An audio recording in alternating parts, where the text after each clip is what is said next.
ನಮಸ್ಕಾರ ರೈತ ಬಾಂಧವರೇ, ನಾನು ನಿಮ್ಮ ಸ್ವಾವಲಂಬಿ ರೈತ ವಿಲೋನಾಯಕ್. ರೈತ ಬಾಂಧವರೇ, ಮೆಕ್ಕೆಜೋಳ ಬೆಳೆಗೆ ಯೂರಿಯಾ ಗೊಬ್ಬರ ಸಿಗದಿದ್ರೆ ಮುಂದೇನು, ಸೈನಿಕ ಹುಳುಗಳ ಹತೋಟಿ ಮತ್ತು ಯೂರಿಯಾ ಗೊಬ್ಬರದಲ್ಲಿರುವಂತಹ ಸಾರಜನಕ ಒಂದೇ ಸಲಕ್ಕೆ ಒದಗಿಸುವುದು ಹೇಗೆ, ಈ ಹೊಸ ವಿಡಿಯೋಗೆ ತಮಗೆಲ್ಲರಿಗೂ ಸ್ವಾಗತ. ರೈತ ಬಾಂಧವರೇ ನೋಡಿ, ನಿಮ್ಗೆ ಯೂರಿಯಾ ಗೊಬ್ಬರ ಏನಾದರೂ ಸಿಗದೇ ಇದ್ರೆ ಮುಂದೇನು, ಈ ಪ್ರಶ್ನೆಗೆ ನಿಮಗೆ ಉತ್ತರ ಇದೆ ರೈತ ಬಾಂಧವರೇ. ಅದು ಉತ್ತರ ಇರೋದು ಏನಪ್ಪ ಅಂತಂದ್ರೆ, ನಮ್ಗೆ ಇಲ್ಲಿದೆ ನೋಡಿ, ನ್ಯಾನೋ ಶಕ್ತಿ ನ್ಯಾನೋ ಯೂರಿಯಾ ರೀ. ಅಂದ್ರ ನ್ಯಾನೋ ಯೂರಿಯಾ ಅಂತ ತೆಗ್ದಾರ ನೋಡ್ರಿ. ಇದು ನಾನು ಇವತ್ತು ಬಳಸ್ತಿರೋವಂಥದ್ದು ಜೈ ಕಿಸಾನ್ ನವರತ್ನ ನ್ಯಾನೋ ಶಕ್ತಿ ನ್ಯಾನೋ ಯೂರಿಯಾ ಟೆಕ್ನಾಲಜಿ ಬಗ್ಗೆ ನಿಮ್ಗೆ ಸ್ವಲ್ಪ ಇವತ್ತು ಮಾಹಿತಿ ಕೊಡ್ತೀನಿ ರೀ. ಇದು ನೋಡ್ರಿ, ನ್ಯಾನೋ ಯೂರಿಯಾ ಅಂದ್ರ ಇದು ದ್ರವ ರೂಪದಲ್ಲಿ ಇರುವಂತಹ ಯೂರಿಯಾ. ಅಂದ್ರೆ ಇದು ಯೂರಿಯಾ ಗೊಬ್ಬರದಲ್ಲಿ ಸಾಮಾನ್ಯವಾಗಿ ನಾವು ಬೆಳೆಗೆ ಒದಗಿಸುವಂತಹ ಪೌಷ್ಟಿಕಾಂಶ ಯಾವುದಪ್ಪ ಅಂತಂದ್ರೆ ಸಾರಜನಕ. ಯೂರಿಯಾ ಗೊಬ್ಬರದಲ್ಲಿ ನೈಟ್ರೋಜನ್ ಇರುತ್ತೆ. ನೈಟ್ರೋಜನ್ ಅಂದ್ರೇನೆ ಸಾರಜನಕ. ಆ ಸಾರಜನಕವನ್ನು ನಾವು ನ್ಯಾನೋ ಯೂರಿಯಾ ಟೆಕ್ನಾಲಜಿ ಮುಖಾಂತರ ಕೂಡ ಕೊಡಬಹುದು. ಯೂರಿಯಾ ಗೊಬ್ಬರದಲ್ಲಿ ನೈಟ್ರೋಜನ್ ಇರುತ್ತೆ. ನೈಟ್ರೋಜನ್ ಅಂದ್ರೇನೆ ಸಾರಜನಕ. ಆ ಸಾರಜನಕವನ್ನು ನಾವು ನ್ಯಾನೋ ಯೂರಿಯಾ ಟೆಕ್ನಾಲಜಿ ಮುಖಾಂತರ ಕೂಡ ಕೊಡಬಹುದು. ನ್ಯಾನೋ ಯೂರಿಯಾ ಮತ್ತು ಯೂರಿಯಾ ಗೊಬ್ಬರಕ್ಕೆ ಇರುವಂತಹ ಡಿಫ್ರೆನ್ಸ್ ಯಾವ ತರ ಇರುತ್ತೆ ಅಂತ ನಿಮಗೆ ಸ್ವಲ್ಪ ಮಾಹಿತಿ ಕೊಡ್ತೀನಿ ರೀ ರೈತ ಬಾಂಧವ್ರೆ. ಇಲ್ಲಿ ನೋಡ್ಬೋದ್ರಿ, ಇದ್ ನೋಡ್ರಿ, ಮೆಕ್ಕೆಜೋಳ ಬೆಳೆ ಇದೆ. ಇವಾಗ ಮೆಕ್ಕೆಜೋಳ ಬೆಳೆಗೆ ನಾವು ಯೂರಿಯಾ ಗೊಬ್ಬರ ಏನಾದ್ರು ಹಾಕಿದ್ರೆ ಎಲ್ಲಿ ಹಾಕ್ತಿವಿ? ತೆಳಗ ಬೇರಿನಲ್ಲೇ ಹಾಕ್ತಿವಿ, ಬೇರ್ ಮಗ್ಗಲಲ್ಲಿ ಹಾಕ್ತಿವಿ. ಆಗ ನಾವು ಹಾಕಿರುವಂತ ಗೊಬ್ಬರ ಬೇರಿನ ಮುಖಾಂತರ, ಕಾಂಡದ ಮುಖಾಂತರ, ಎಲೆಯ ರಂಧ್ರಗಳಿಗೆ ಬಂದು ಅದು ಸಾರಜನಕವನ್ನು ಒದಗಿಸಿ ಬೆಳೆ ದಷ್ಟಪುಷ್ಟವಾಗಿ ಬೆಳೆಯೋ ಕಾರ್ಯವನ್ನು ಯೂರಿಯಾ ಗೊಬ್ಬರ ಮಾಡುತ್ತೆ. ಅದರಲ್ಲಿ ಇರುವಂತ ಅಂಶ ಸಾರಜನಕ ನೋಡ್ರಿ. ಅದು ಎಲ್ಲ ಕೆಲಸ ಆಗ್ಬೇಕಂತಂದ್ರೆ ಒಂದು ಸಾಮಾನ್ಯವಾಗಿ 5 ರಿಂದ 6 ದಿನ ಆದ್ರೂ ಬೇಕಾಗತ್ತೆ. ಅದೇ ನಾವು ನ್ಯಾನೋ ಯೂರಿಯಾ ಟೆಕ್ನಾಲಜಿ ಮುಖಾಂತರ ಏನಾದ್ರೂ ಸ್ಪ್ರೇ ಮಾಡಿದ್ರೆ ಇದರಿಂದ ಆಗುವಂತ ಲಾಭ ಏನೈತಿ ಅಂತ ಇವಾಗ ನಾನು ಹೇಳ್ತೀನಿ ರೀ. ನ್ಯಾನೋ ಯೂರಿಯಾ ಸ್ಪ್ರೇ ಮಾಡೋದ್ರಿಂದ ನೋಡ್ರಿ, ನಾವು ಇದು ಸ್ಪ್ರೇ ಮಾಡಬೇಕು, ನೀರಲ್ಲಿ ಬಿಡೋಕ್ ಆಗಲ್ಲ. ಕೆಳಗಡೆ ಬಿಡುವಂತದಲ್ಲೂ ಡೈರೆಕ್ಟ್ ಎಲೆಗಳಿಗೆ ಸ್ಪ್ರೇ ಮಾಡುವಂಥದ್ದು. ಇದು ಮೆಕ್ಕೆಜೋಳ ಬೆಳೆಗೆ ಅಷ್ಟೇ ಅಂತಲ್ಲ, ಪ್ರತಿ ಒಂದು ಬೆಳೆಗೆ ಕೂಡ ಇದನ್ನ ನಾವು ಸ್ಪ್ರೇ ಮಾಡಬಹುದ್ರಿ ನ್ಯಾನೋ ಯೂರಿಯಾನ. ನ್ಯಾನೋ ಯೂರಿಯಾ ನೋಡ್ರಿ, ಈಗ ಆಕ್ಚುಲಿ ನಾವು ಸ್ಪ್ರೇ ಮಾಡಿದಾಗ ಎಲೆಗಳ ಮೇಲೆ ಇದು ಬೀಳುತ್ತೆ ರೀ ನ್ಯಾನೋ ಯೂರಿಯಾ ಟೆಕ್ನಾಲಜಿ.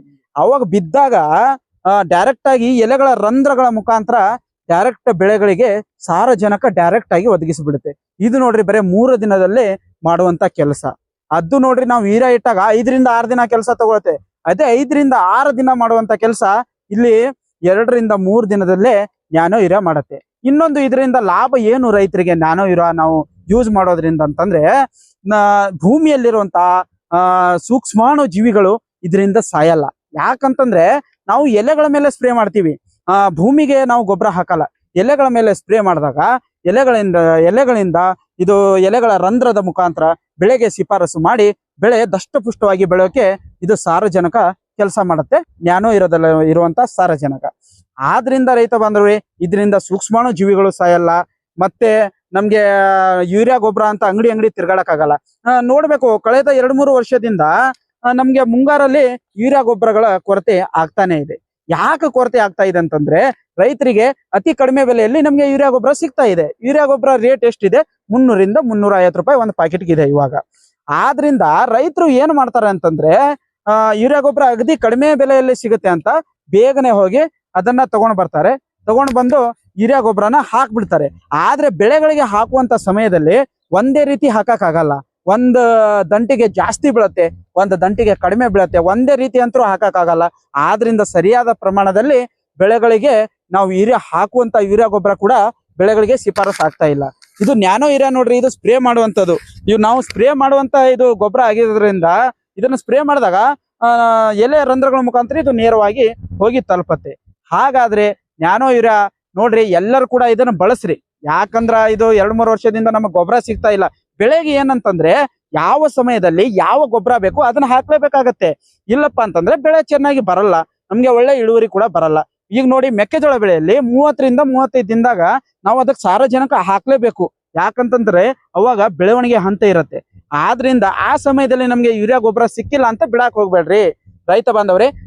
ನೀವು ನ್ಯಾನೋ ಯೂರಿಯಾನ ಹಾಕೊಳ್ರಿ. ನ್ಯಾನೋ ಯೂರಿಯಾ ಹಾಕೊಳ್ಳೋ ಜೊತೆಗೆ ಸೈನಿಕ ಹುಳುಗಳ ಕಾಟ ಏನಿರತ್ತಲ್ಲ ಅದನ್ನು ಕೂಡ ನಿವಾರಣೆ ಮಾಡಬಹುದು. ಅದು ಹೆಂಗ್ ಅಂತ ಹೇಳ್ತೀನಿ. ಸೈನಿಕ ಹುಳುಗಳ ಕಾಟ ನಿವಾರಣೆ ಮಾಡ್ಬೇಕಂತಂದ್ರೆ ನಾನ್ ನೋಡ್ರಿ ಶಾವಿಗೆ ಎಣ್ಣೆ ಯೂಸ್ ಮಾಡ್ತಾ ಇದ್ದೀನಿ. ಇದಕ್ಕೆ ಶಾವಿಗೆ ಎಣ್ಣೆ ನಾನ್ ಯೂಸ್ ಮಾಡಕತ್ತಿದ್ದು ಪ್ರೋಕ್ಲೇಮ್ ನೋಡ್ರಿ. ಪ್ರೋಕ್ಲೇಮ್ ಯೂಸ್ ಮಾಡ್ತೀನಿ. ಇದು ಕ್ರೈಸ್ಟಲ್ ಕಂಪನಿ ಅವ್ರದ್ದು ಪ್ರೋಕ್ಲೇಮ್ ಐತ್ ನೋಡ್ರಿ. ಪ್ರೋಕ್ಲೇಮ್ ನ ಯೂಸ್ ಮಾಡ್ತಾ ಇದ್ದೀನಿ.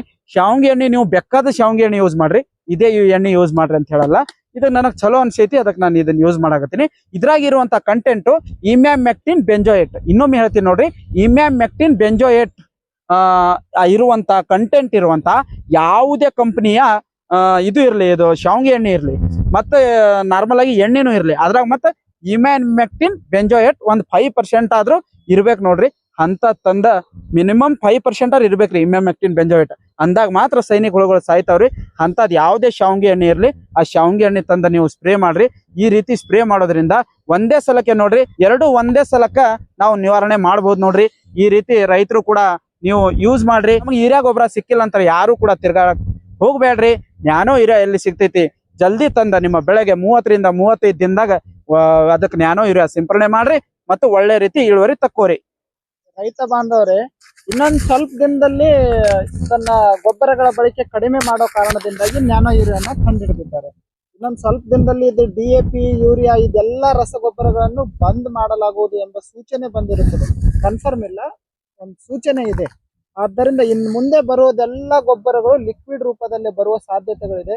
ಆದ್ದರಿಂದ ಈಗಿಂದಲೇ ನೀವು ಮುಂದೆ ಗೊಬ್ಬರಗಳ ಬಳಕೆ ನೀವು ಮಾಡುವುದರ ಜೊತೆಗೆ ಈ ಲಿಕ್ವಿಡ್ ಫರ್ಟಿಲೈಸರ್ ನ ಯೂಸ್ ಮಾಡಿದ್ರೆ ಒಳ್ಳೆ ಬೆಳೆ ಬರುತ್ತದೆ ಎಂಬುದನ್ನು ಈ ಮೂಲಕ ತಿಳಿಸುತ್ತೇವೆ. ನಾನು ರೈತ ಬಾಂಧವರೇ, ಈಗ ನ್ಯಾನೋ ಶಕ್ತಿ ಯೂರಿಯಾ ಮತ್ತ ಇದು ಪ್ರೋಕ್ಲೇಮ್ ಇವೆರಡನ್ನು ಯಾವ ರೀತಿ ನಾವು ಮಿಶ್ರಣ ಮಾಡಿ ಸ್ಪ್ರೇ ಮಾಡಬೇಕು ಎಂಬುದನ್ನು ಹೇಳ್ತೇನೆ ರೀ.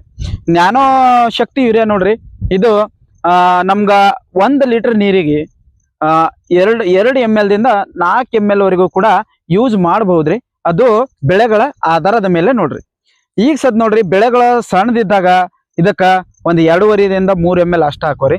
ಬೆಳೆ ಸ್ವಲ್ಪ ದೊಡ್ಡದಿದ್ದಾಗ 4 ml ವರೆಗೂ ಲಾಸ್ಟ್ ಇದಕ್ಕೆ ಯೂಸ್ ಮಾಡಬಹುದ್ರಿ. ಅಂತಂದ್ರ ಇದು ಪ್ರೆಸೆಂಟ್ ಈಗ 30 ರಿಂದ 35 ದಿನದ ಬೆಳೆ ಐತಿ.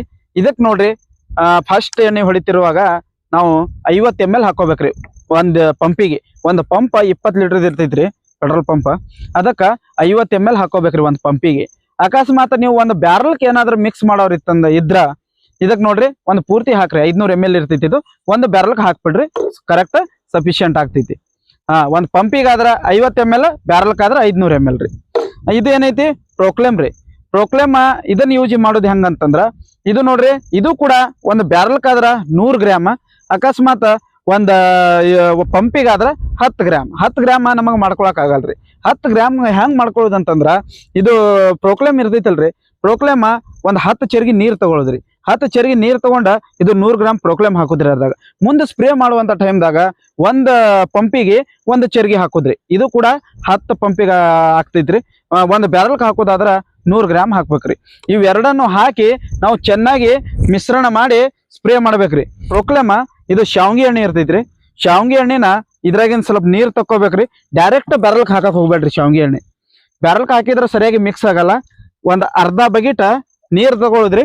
ಅರ್ಧ ಬಕೆಟ್ ನೀರ್ ತಗೊಂಡ ಇದು ಪ್ರೋಕ್ಲೇಮ್ ನೋಡ್ರಿ, ಇದು ಶಾವಿಗೆ ಎಣ್ಣೆ ರೀ. ಇದು ನೋಡ್ರಿ, ಇಲ್ಲಿ ಶಾವಿಗೆ ತರ ಇರ್ತೈತಿ. ಇದಕ್ ಡೈರೆಕ್ಟ್ ಬ್ಯಾರಲ್ನಾಗ ಹಾಕಾಕ ಹೋಗ್ಬೇಡ್ರಿ. ಯಾಕೆ ಹಾಕ್ಬಾರ್ದು ಅಂತಂದ್ರ ಬ್ಯಾರಲ್ನಾಗ ಡೈರೆಕ್ಟ್ ಹಾಕಿದ್ರ ಇದು ಶಾವಿಗೆ ತರ ಇರ್ತೈತಿ, ಸರಿಯಾಗಿ ಮಿಶ್ರಣ ಆಗಲ್ರಿ. ಅದಕ್ಕೆ ಏನ್ ಮಾಡ್ಬೇಕಂತಂದ್ರ ಒಂದ್ ಅರ್ಧ ಬಕೆಟ್ ನೀರ್ ತುಂಬ್ಕೋಬೇಕ್ರಿ. ಇಲ್ಲಿ ತುಂಬ್ಕೊಂಡ್ ಇಟ್ಟಿದ್ದೀನಿ ನೋಡ್ರಿ, ಅರ್ಧ ಬಕೆಟ್ ನೀರ್ ತುಂಬ್ಕೊಂಡ ಅದ್ರಾಗ ಇದು ಹಾಕೋಬೇಕ್ರಿ.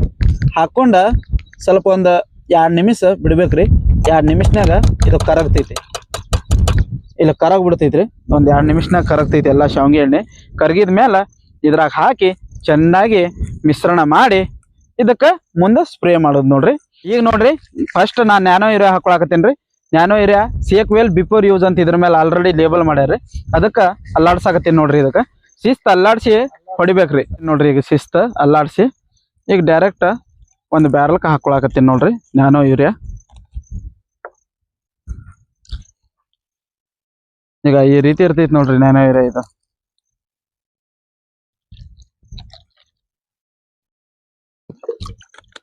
ಇನ್ನೊಂದ್ ಸ್ವಲ್ಪ ಒಳಗ ಅಂಶ ಇರತ್ರಿ, ಹಂಗಾಗಿ ಸ್ವಲ್ಪ ನೀರ್ ಹಾಕೊಂಡ ಇನ್ನೊಂದ್ಸಲ ಅಲ್ಲಾಡ್ಸಿ ಹಾಕೊಳ್ಳೋಣ್ರಿ. ಈಗ ಕ್ಲಿಯರ್ ಆತ್ ನೋಡ್ರಿ. ಕ್ಲಿಯರ್ ಆಗಿ ಈಗ ಪ್ರೊಕ್ಲೇಮ್ ನೋಡೋಣ್ರಿ ಈ ಕಡೆ. ಇಲ್ಲಿ ಏನು ಕಾಣಕತ್ತಿಲ್ಲ ಈಗ. ಇದೇ ಬಾಟ್ಲಿ ತಗೊಂಡು ಕೈ ಹಾಕಿ ತಿರುಗಿಸ್ಬೇಡ್ರಿ. ಒಂದು ಕಟ್ಟಿಗೆ ಇದ್ರ ಅದರಿಂದ ಅಲ್ಲಾಡ್ಸ್ರಿ. ನಾನು ಇದೇ ಬಾಟ್ಲಿ ತಗೊಂಡು ಇದ್ರಲ್ಲಿಂದ ಅಲ್ಲಾಡ್ಸಕತ್ತೀನಿ ನೋಡ್ರಿ. ಇಲ್ಲಿ ಎಲ್ಲ ಮಿಕ್ಸ್ ಆಗಿತ್ತು ನೋಡ್ರಿ. ಈಗ